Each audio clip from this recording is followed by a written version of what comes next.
आज हम एक और नया कंसेप्चुअल इशू डिस्कस करेंगे।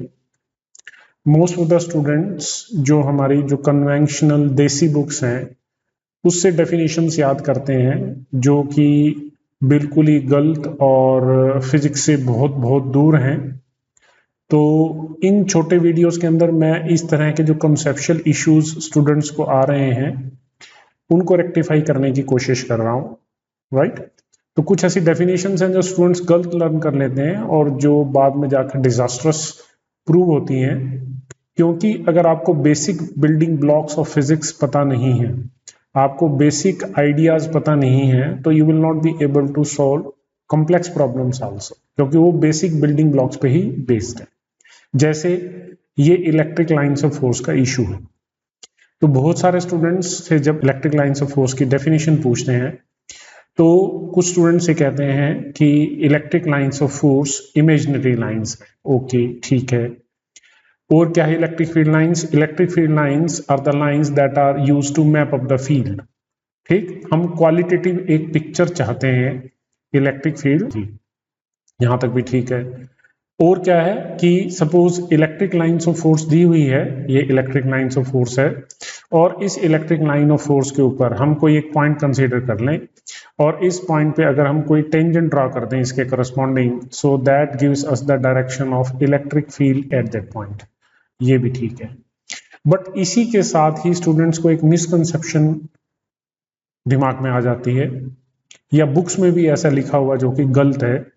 वो क्या है कि अगर हम किसी भी पॉजिटिव चार्ज को छोड़ दें इलेक्ट्रिक फील्ड के अंदर तो वो पॉजिटिव चार्ज फील्ड लाइंस के साथ साथ चलना शुरू कर देगा।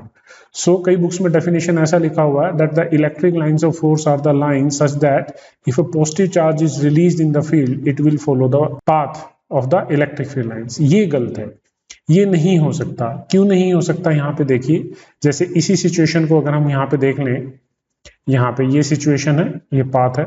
सपोज यहाँ कोई पार्टिकल है, अगर पार्टिकल को एक कर्व्ड पाथ फॉलो करना है तो कर्व्ड पाथ फॉलो करने के लिए हमारे पास क्या सिचुएशन है? हमारे पास एक फोर्स इस डायरेक्शन में, क्योंकि एक कर्व्ड पाथ किसी ना किसी कर्वेचर का पार्ट है, तो एक फोर्स इस तरफ लगी हुई होनी चाहिए। क्लियर? तभी ये चीज इस कर्व्ड पाथ को फॉलो करेगी, मतलब डेफिनेटली एक फोर्स तो इधर होगी ही होगी।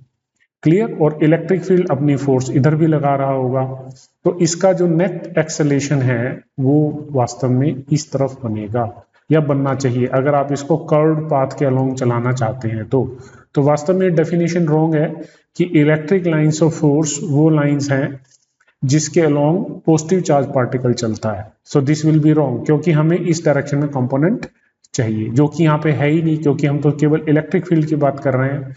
दूसरा, ये जो बात है ये केवल एक ही सिचुएशन में पॉसिबल है, और वो भी आइडियलाइज सिचुएशन है।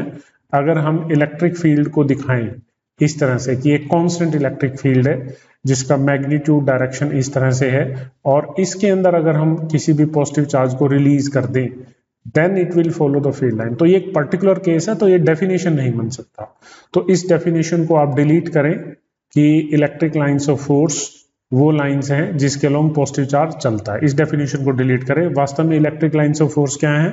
Electric lines of force are the imaginary lines that are used to map up the electric field and to tell the qualitative part of the electric field. मतलब electric field की जो qualitative information है, मतलब वो strong है या week है, किस डायरेक्शन में लगा हुआ है, और वो पॉजिटिव और नेगेटिव चार्ज के करस्पॉन्डिंग किधर से किधर जा रहा है, मेटल के करस्पॉन्डिंग उसकी क्या रिप्रेजेंटेशन होगी।